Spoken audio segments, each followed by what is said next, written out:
to see what was happening, but it sounded like playoffs again. How are you ramping these guys up so early?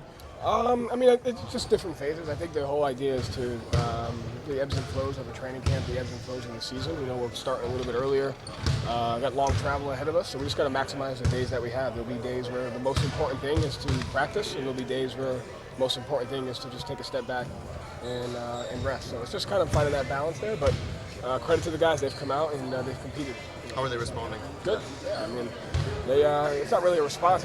They're the ones that set the tone. So the way they compete, the way they approach practice, the way they approach getting better, it's not a response. They're setting the tone for what they want the environment to be like. It's really stressed with Jayson. It's not always about the shot. It's about the decisions and doing all the right things. You went back and did some tweaks with the shot over the summer. I know you're not a big shot guy in terms of advice on that. I couldn't shoot at all, so I would never tell someone about shooting. Right. But what are you looking for in terms of that balance between him trying to find that shot again and him making all those right decisions, doing the little things?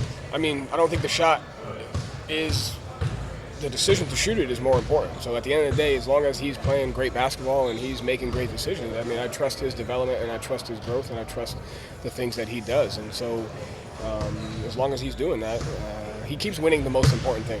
And at the end of the day, that's the most important thing, is winning. And so that's what's important to him. And then his growth as a player on and off the court's important. So as long as he maintains that, he'll just continue to get better and better, and that puts our team in a good position. You mentioned we haven't seen the best of him.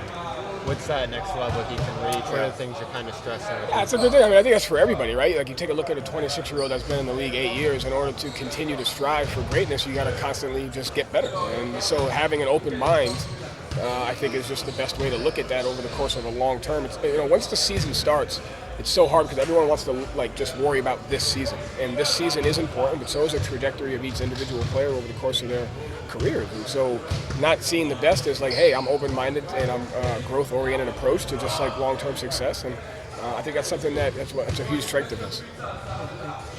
He's so mature now. Now, he was mature when I first met him. You should have met me at 26. But watching him evolve and lead of a championship team. Let me ask you this, and I won't ask again, but were you shocked, disappointed? How did you feel about the Olympics? Because he had earned a place to play significant time because of what he had just accomplished this past. I mean, you heard what he said. Yeah. Okay. I love him.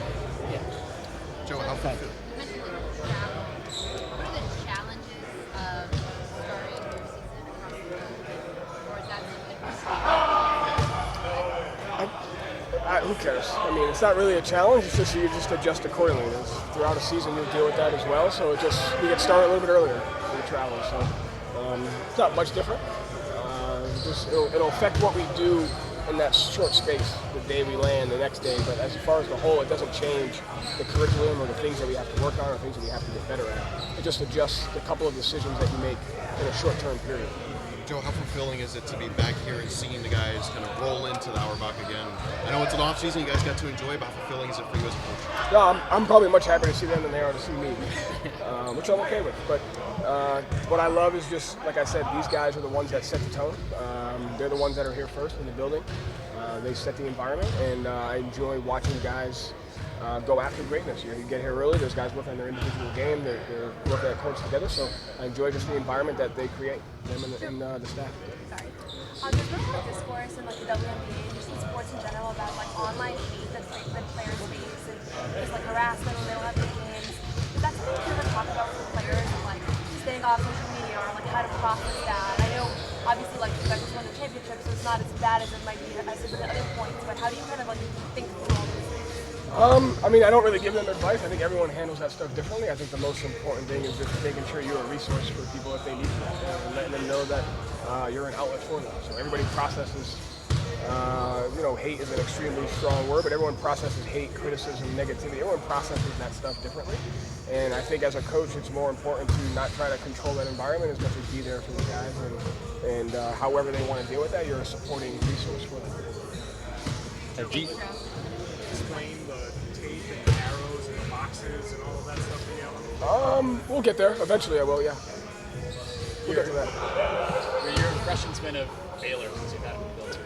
Physical. I think day one it's very difficult to adjust to NBA defense. I thought from day one to day two he made the physical adjustment, and he had some great physical defensive plays today.